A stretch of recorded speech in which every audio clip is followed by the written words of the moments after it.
আগের পর্বে আপনারা দেখেছেন আমাদের কলকাতা থেকে গোপালপুর যাওয়ার গল্প। এই পর্বে থাকলেও গোপালপুর থেকে দারিংবাড়ি পৌঁছানোর অভিজ্ঞতা এবং তার মাঝখানেই ঘুরে দেখা Khasara waterfalls, Shrima Taratarini temple, Mridubanda waterfalls এবং জিরাং মনাস্ট্রি। ভিডিওটি ভালো লাগলে লাইক, শেয়ার এবং সাবস্ক্রাইব করতে ভুলবেন না।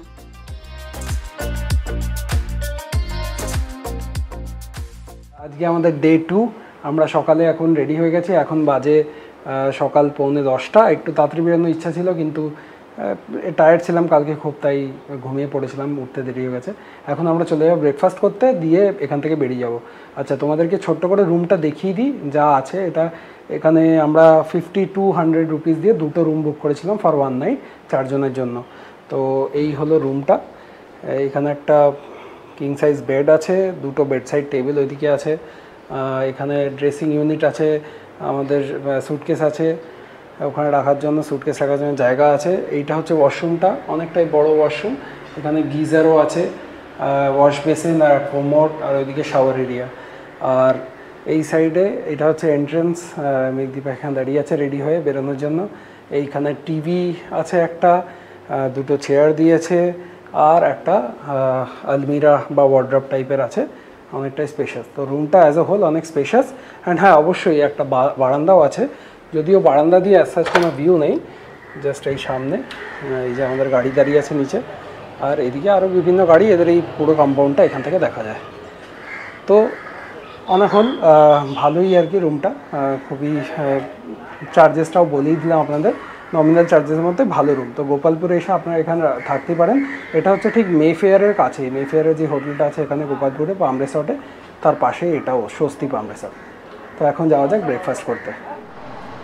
এখন আমরা ব্রেকফাস্ট করে হোটেলে চেক আউট করে বেরিয়ে পড়েছি দারিংবাড়ির উদ্দেশ্যে।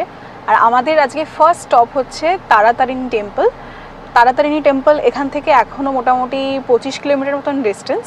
তো আমরা তাড়াতাড়ি যাওয়ার চেষ্টা করছি, সেই জন্য মাঝখানে আর ব্লগও করিনি, তাড়াতাড়ি চেক আউট করে আমরা বেরিয়েছি। কেননা 12টার মধ্যে নাকি টেম্পলটা বন্ধ হয়ে যায়, আবার বিকেলবেলা খোলে। তো আমরা চেষ্টা করছি তার আগে পৌঁছানোর।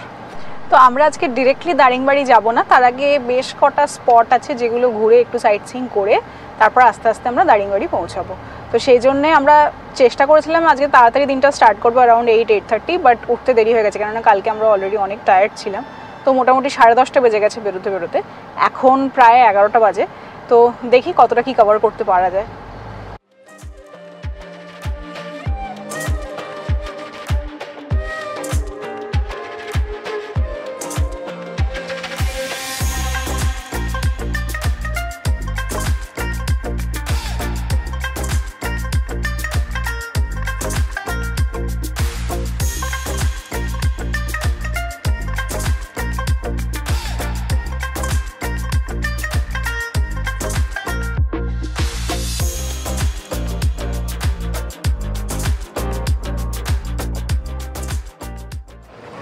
আমরা এই তারাতারিণী মন্দিরের কাছে চলে এসেছিলাম, কিন্তু এদের মন্দির প্রেমাইসে ঢোকার জন্য একটু পাহাড়ের উপর দিয়ে উঠে যেতে হয়, আর ওখানে প্রাইভেট গাড়িকে অ্যালাউ করে না, হয় বাসে যেতে হবে নয়তো এদের রোপওয়ে সার্ভিসেস আছে সেটাতে যেতে হবে। রোপওয়ে চার্জেস 65 রুপিস করে, কিন্তু প্রচুর লাইন, 1 ঘন্টার উপর। ওরা নিজেরাই বলছে যে ওয়েটিং টাইম আছে।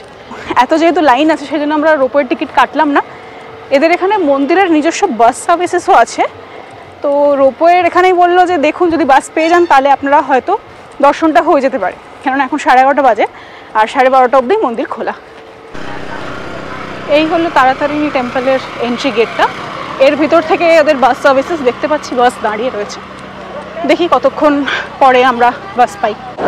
রোপের ওইদিকে তো অবস্থা মেঘদীপা দেখালোই। তারপরে আমরা এইদিকে চলে এসে গাড়িটা পার করে বাসে করে যাচ্ছি এখন। তো বাসে ওঠার জন্য 30 টাকা করে টিকিট আছে। এখানে লোকজন একটু হুজ্জুতি করছিল, বা জায়গা রেখে দিয়েছে, টিকিট কাটেনি তাও জায়গা রেখে দিয়েছে। যাই হোক, আমরা বসে গেছি আর এই যাচ্ছে এখন বাস ওপরে। আমার মনে হয় গাড়ি অ্যালাউ করাটা উচিত, ওপরে অনেকটাই কম্পাউন্ড আছে যা দেখে মনে হলো। কিন্তু ঠিক আছে, এরা নিজেদের সার্ভিস চালাচ্ছে, 30 টাকা করে টিকিট দেয়। তো এখন যাচ্ছি ওপরে মন্দিরে।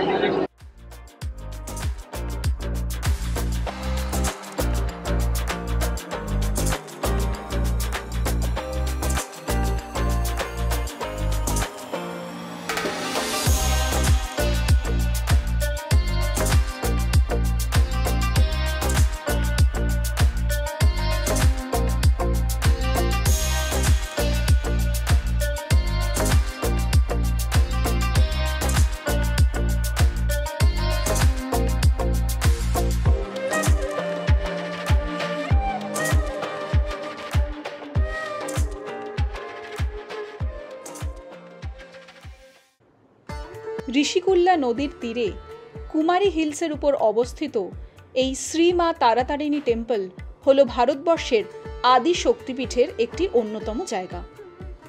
কথিত আছে দক্ষযজ্ঞর পর যখন শ্রী বিষ্ণু তার সুদর্শন চক্র দিয়ে সতীর দেহ ছিন্নভিন্ন করে দিয়েছিলেন, তখন তার স্তন পড়েছিল এই জায়গায়।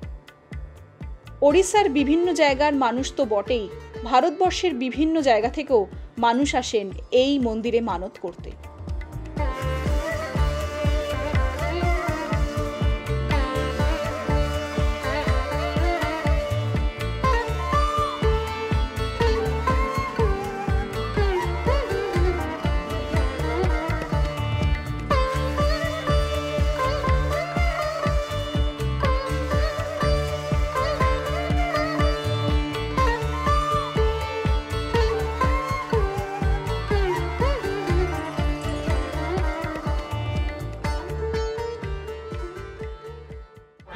দর্শন করে নিয়ে গরমে ঘেমে সামহাও আমরা আবার বাসে উঠে গেছি। এবার এখান থেকে বেরিয়ে যাব, নিচে গিয়ে গাড়ি উঠে নেক্সট স্টপেজ আমাদের হবে হচ্ছে খাসাড়া ড্যাম। মোস্ট দেখছি সেটা, গরমটা কিন্তু প্রচণ্ড।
আমরা আবার ব্রহ্মপুর থেকে বেরিয়ে গেলাম টুয়ার্ডস, আমরা চলে যাচ্ছি এখন খাসাড়া ওয়াটারফলস।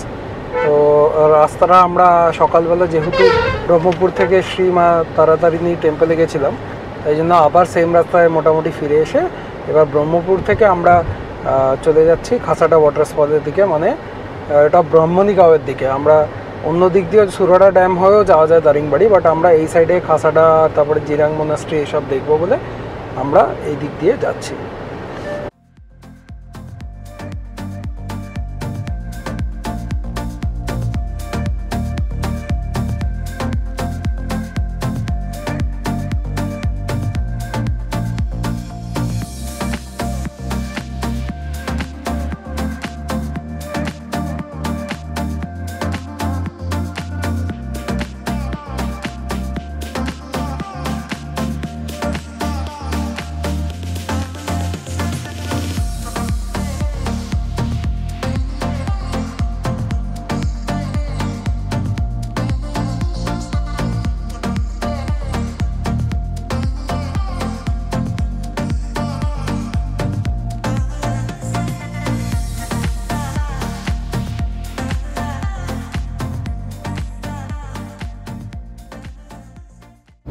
এই যে এই গেটটা হচ্ছে তপ্তপানি হট স্প্রিংয়ে যাওয়ার গেট, এই যে দেখাই যাচ্ছে অলমোস্ট ওই ভেতরের এটা হট স্প্রিং, আর একটা মন্দির করা আছে।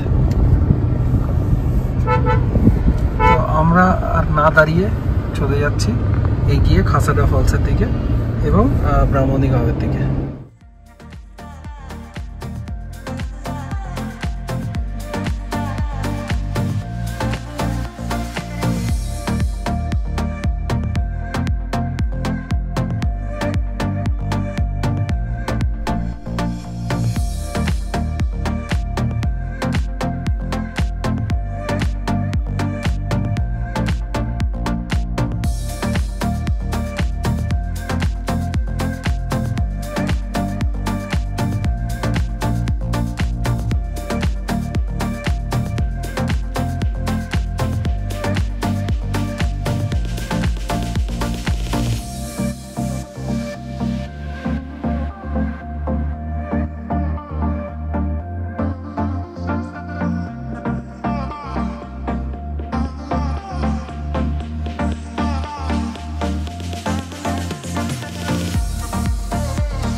অলমোস্ট পৌঁছে গেছি খাসাডা ওয়াটারফলসে। এখন পেরোচ্ছি জিরাঙ্গার মধ্যে দিয়ে, আর এখানে চারিদিকে তিবেতিয়ান কলোনি বলে সব তিবেতিয়ান ফ্ল্যাগস ভরে ভরে আছে। বাড়িগুলো বা এগুলো আপনি তিবেতিয়ান কালচারের বা ওই ডিজাইনের দেখতে পাবেন। এখানেও কি একটা কনস্ট্রাকশন চলছে।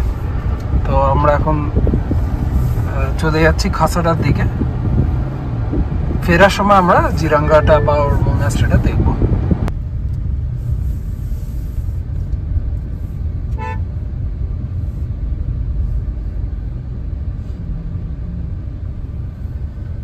তো আমরা এখন চলে এসেছি খাসাড়া ওয়াটারফলে।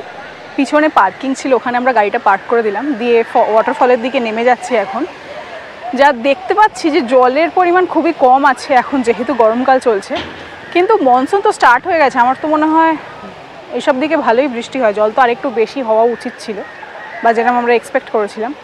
চলো দেখা যাক, তোমাদের দেখিয়ে দিচ্ছি।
এখন আমরা বেরিয়ে গেছি খাসাড়া ওয়াটারফল থেকে, আর আমাদের নেক্সট স্টপ হচ্ছে জিরাঙ্গা। এই জিরাঙ্গা ওড়িশার লিটল টিবেট নামেও পরিচিত। আর এই জিরাঙ্গার যে ফেমাস মনাস্ট্রিটা আছে, জিরাঙ্গা মনাস্ট্রি, সেটা আমরা দেখব নেক্সট স্টপে।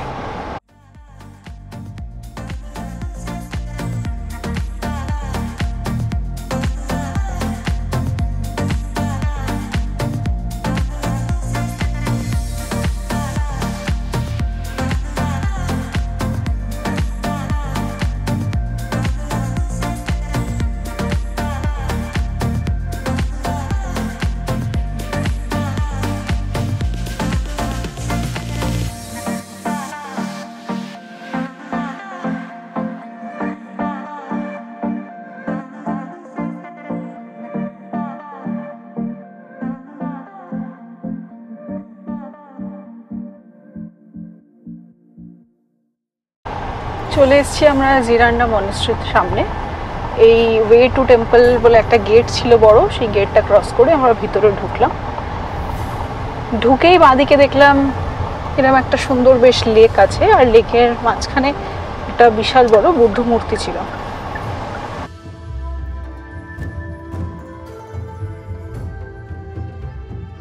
আমরা ফাইনালি পৌঁছে গেছি জিরাঙ্গা মনাস্ট্রি। এখানে অনেক লোকই এসছে, আর অনেক লামা বাচ্চাদেরও দেখতে শুরু করে দিয়েছি। পুরো তিবেতওয়ালা ফিলিং, শুধু একটাই জিনিসের কমি, সেটা হচ্ছে ঠান্ডা। তাই তো, ঠান্ডাটা থাকলে আরোই জমে যেত। এই হলো মনাস্ট্রির এন্ট্রান্সটা। আমরা এখন ভেতরে যাচ্ছি। আমরা এই মনাস্ট্রির মেন কম্পাউন্ডে ঢুকে গেছি। এইটা হচ্ছে মেন বিল্ডিংটা, আর এই আশেপাশে বিভিন্ন লামাদের থাকার জায়গা এবং হোস্টেলস করা আছে। খুবই সুন্দর জায়গাটা, সুন্দর গার্ডেন বানানো। আর এই মেন বিল্ডিংটা তো খুবই সুন্দর দেখতে। এই কালারের নীল রঙের মনাস্ট্রি আমরা খুব একটা দেখিনি, নীল সাদা, রাইট? আমরা লালই দেখেছি, লাল বেশি দেখেছি আমরা লাদাখ যখন গিয়েছিলাম। এক্স্যাক্টলি। তো এইটা বেশ ভালোই হলো এই গরমের মধ্যে এসে। এমনি উড়িষ্যাতে যে এত সুন্দর সুন্দর একটা মনাস্ট্রি আছে সেটাই আমরা জানতাম না, তো ভালোই হলো এসে। তো এখন যাওয়া যাক সামনেটা, মনাস্ট্রিটা ভেতর থেকে দেখবো। আর গিয়ে ফিরে যাব। এখান থেকে পুরো মনাস্ট্রি বিল্ডিংটা দেখা যাচ্ছে। ভেতরে কোনো একটা প্রেয়ার চলছে এই মুহূর্তে, আর ভেতরে ফটোগ্রাফি স্ট্রিক্টলি প্রহিবিটেড। তো আমরা এই কম্পাউন্ডটাই দাঁড়িয়ে আছি এখন। সামনে গিয়ে দেখবো কী ধরনের প্রেয়ার চলছে।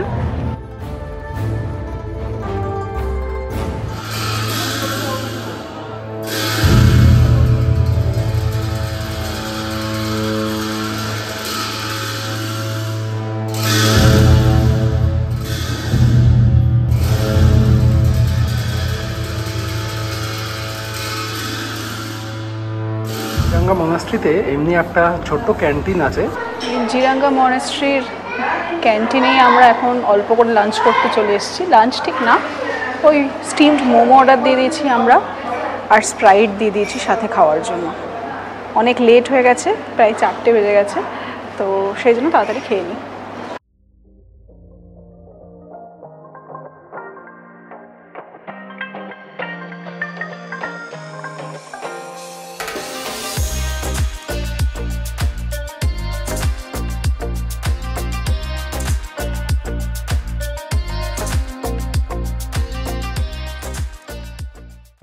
এইরকম জঙ্গলের রাস্তার মাঝখান দিয়ে যেতে প্রচণ্ড অ্যাডভেঞ্চারাস লাগে। এখন আমরা যাচ্ছি মৃদুবন্দা ওয়াটারফলের দিকে। এখন অ্যারাউন্ড 5টা বেজে গেছে, আরও 1.5 ঘন্টা মতন সময় লাগবে আমাদের এই ওয়াটারফলে পৌঁছতে। জানি না 6:30টার সময় পৌঁছে আমরা আর ওয়াটারফলটা দেখতে পাবো কি না, বাট যেহেতু রাস্তার উপরেই পড়ে আমাদের ডেস্টিনেশনের, তো ভাবলাম ঠিক আছে ঘুরেই যাই, একবার দাঁড়িয়েই যাব, যদি পসিবল হয় তো দেখে নেব। রোড ট্রিপের তো একটা আলাদাই চার্ম আছে, কিন্তু আপনি যদি এতটা ডিস্টেন্স রোড ট্রিপ করে কলকাতা থেকে দারিংবাড়ি আসতে স্বচ্ছন্দ বোধ না করেন, তাহলে আপনার উপায় হতে পারে ইন্ডিয়ান রেলওয়েজ। হাওড়া বা সাঁতরাগাছি জাংশন থেকে দক্ষিণ পূর্ব রেলওয়েতে করে আপনি 9 থেকে 10 ঘন্টায় পৌঁছে যাবেন ওড়িশার বহরমপুর বা বেরহামপুর স্টেশনে। সেখান থেকে দারিংবাড়ির ডিস্টেন্স হলো 120 কিলোমিটারের মতো। বেরহামপুর স্টেশনের বাইরে থেকেই আপনি বুক করে নিতে পারেন প্রাইভেট গাড়ি, যারা 3 বা 4 দিনের প্যাকেজে 9 থেকে 11,000 টাকার মধ্যে ঘুরিয়ে দেবে গোপালপুর, দারিংবাড়ি এবং আশপাশের কয়েকটা জায়গা। এখানে মনে রাখতে পারেন ফলকনামা, ইস্ট কোস্ট বা করমণ্ডলের মতো বেশ কিছু ভালো ট্রেন কিন্তু বেরহামপুর স্টেশনে দাঁড়ায়। দারিংবাড়ি আসার সেরা সময় শীতকালে হলেও বর্ষাকালের সবুজ দারিংবাড়িও আপনাকে মুগ্ধ করে দিতে পারে। এখন আমরা ব্রাহ্মণী গাঁওয়ের রাস্তা দিয়ে যাচ্ছি। দুপাশে পুরো ডেন্স ফরেস্ট, পুরো সবুজ, একদম খুবই সুন্দর লাগছে। মাঝে মাঝে একদম পড়ন্ত বিকেলের রোদের ঝলকানিটাও আসছে গাছের ফাঁক দিয়ে, অন্যরকম লাগছে। কাদারপুর রিজার্ভ ফরেস্টের কাছে পৌঁছে গেছি। এখান থেকে আমরা ডান দিকটা চলে যাব এদিকে দারিংবাড়ির দিকে। আর এই পেছনের রাস্তাটা দারুণ, আমরা আসলাম, অসাধারণ রাস্তা, পুরো চারিদিকে জঙ্গল যেমনটা দেখতে পাচ্ছেন। এদিকে কাদারপুর রিজার্ভ ফরেস্ট, আর এই জঙ্গলের নিচেই আমরা এখানে মাঝে দাঁড়িয়ে আছি।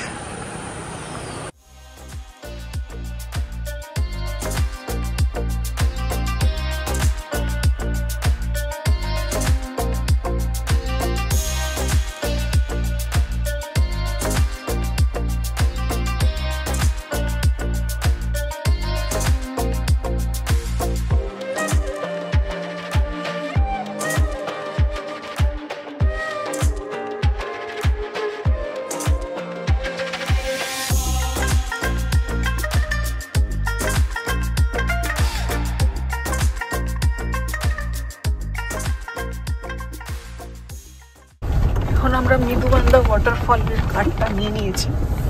রাস্তাটা প্রচন্ড বাজে, পুরো মনে হচ্ছে অফ রোডিং করে যাচ্ছি আমরা। সামনে গিয়ে মনে হচ্ছে একটু বেটার হবে।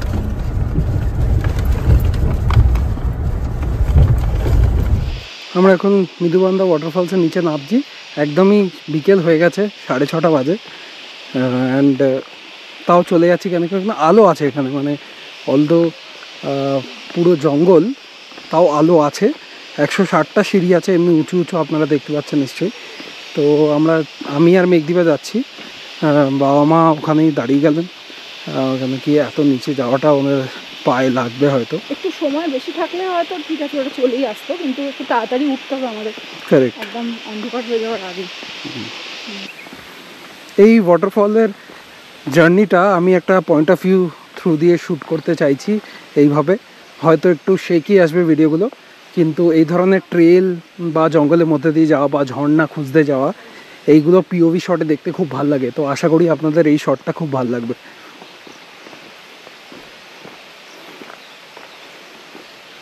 অনেকটা নেমে চলে এসেছি আমরা, একটা শর্টকাট নিয়ে নিয়েছিলাম, এই যে এইখান দিয়ে শর্টকাটটা ছিল। অ্যান্ড মনে হচ্ছে ঝর্ণার অনেক কাছাকাছি চলে এসেছি, কেন কি আওয়াজটা বেড়ে গেছে। আর সন্ধে হয়ে গেছে বলে পোকা মাকড় বা পাখি এইসবের আওয়াজ অনেক বেড়ে গেছে। রাইট, তার কারণ হচ্ছে যে সবাই এখন ফিরে এসছে নিজের মানে নেস্টে বা এতে, তাই জন্য পাখির আওয়াজগুলো বেড়ে গেছে। এই যে ফার্স্ট ভিউ একদম সামনে চলে এসেছি, দারুণ লাগছে। ও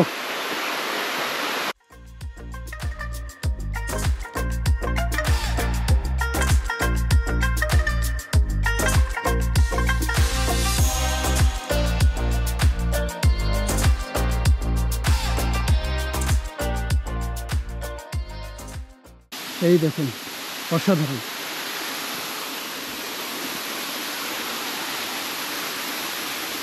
এমনি হিডেন ফলস উড়িষ্যাতে ভরে ভরে আছে।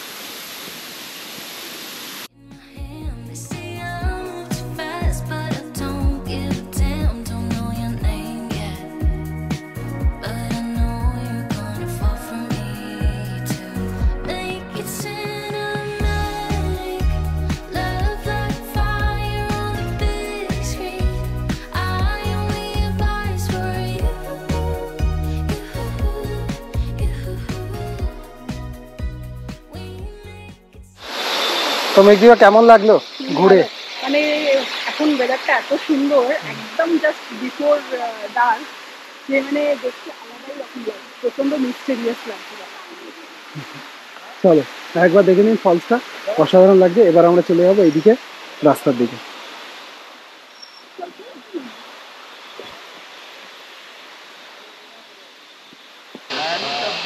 ওঠার সুবিধার জন্য মাঝে মাঝে এই বসার সিটগুলো করে রেখেছে, আপনারা চাইলেই বসতে পারেন এখানে, কেন কি ওঠার সময় একটু কষ্ট হয়।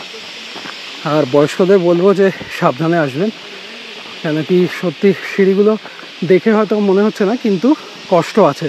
এই সিঁড়িগুলো ভালো, নিচের সিঁড়িগুলো একটু বেশি স্টিপ। বাট যেমনটা দেখতে পাচ্ছেন রেলিং লাগানো আছে, তো আপনি রেলিং ধরেও আরামসে নামতে পারেন। বাট হ্যাঁ, এই ঝর্ণাটা ওয়ান অফ ইটস কাইন্ড। এমনি জঙ্গলের মাঝখান দিয়ে এত সুন্দর একটা ঝর্ণা, উড়িষ্যায় যে এমনি ছোটো ছোটো এমনি কত ঝর্ণা আছে, খুবই ভালো এক্সপিরিয়েন্স কাটলো। এবার গাড়িতে উঠে যাবো, দিয়ে সোজা হোটেল।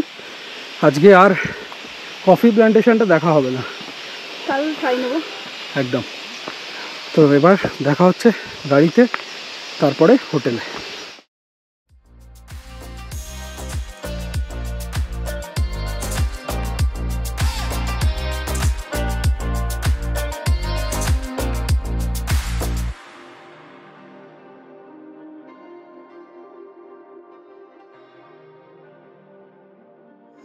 দারিংবাড়ির যেই হোটেল ইউটোপিয়া রিসর্টে আমরা উঠেছি, তার রুম ট্যুরটা আপনাদের দিয়ে দিই। এই 205 আর 206 রুমে আমরা উঠেছি। ঢুকেই প্রথমে এখানে একটা স্টাডি টেবিল দিয়েছে, সাথে একটা ওয়ার্ড্রপ দিয়েছে। এইদিকে লাগেজ রাখার জন্য টেবিল আছে, বেডসাইড টেবিল আছে, একটা কিং সাইজ বেড আছে, বেশ বড় বেডটা। আর এইদিকে আর একটা টিভি ইউনিট আছে, তার নিচে মিনি ফ্রিজ আছে, ড্রয়ার্স আছে, উপরে একটা টিভি লাগানো। এইখানে একটা ড্রেসিং ইউনিটও দিয়েছে, এসি আছে অবশ্যই। আর রুমের সাইজটা বিশাল বড়, একবার দেখতে পারেন আপনারা, অনেক বড় রুম, বেশ স্পেশাস রুম। এগুলো হচ্ছে sweet room with mountain view. এদিকে ওয়াশরুম, কোমোড আছে, পরিষ্কার ওয়াশরুম, আলাদা বেডিং এরিয়া আছে, এখানে মিরর আর ওয়াশ বেসিনও আছে। আর এইদিকে একটা ব্যালকনি আছে। এই ব্যালকনি এখন অন্ধকার, আমি জানি না কতটা আপনারা দেখতে পাবেন, আমি সকালে আর একবার দেখিয়ে দেবো। এখান থেকে মাউন্টেন ভিউ আছে, এই যে মাউন্টেনের আউটলাইনগুলো বা সিলেটটা দেখা যাচ্ছে। আর এই হলো আমাদের রুম, এখানে আমরা 2 রাত্রি কাটাবো। তো দেখা যাক কেমন কাটে, আশা করছি ভালোই হবে। আজকের ভিডিওটা এইটুকুই। সামনের পর্বে থাকবে দারিংবাড়ির বেশ কিছু আকর্ষণীয় জায়গা ঘুরে দেখার গল্প। তাহলে দেখতে থাকুন, আর ভালো লাগলে অবশ্যই সাবস্ক্রাইব করতে ভুলবেন না। By. Baby, now we're strangers, just two people in a crowd.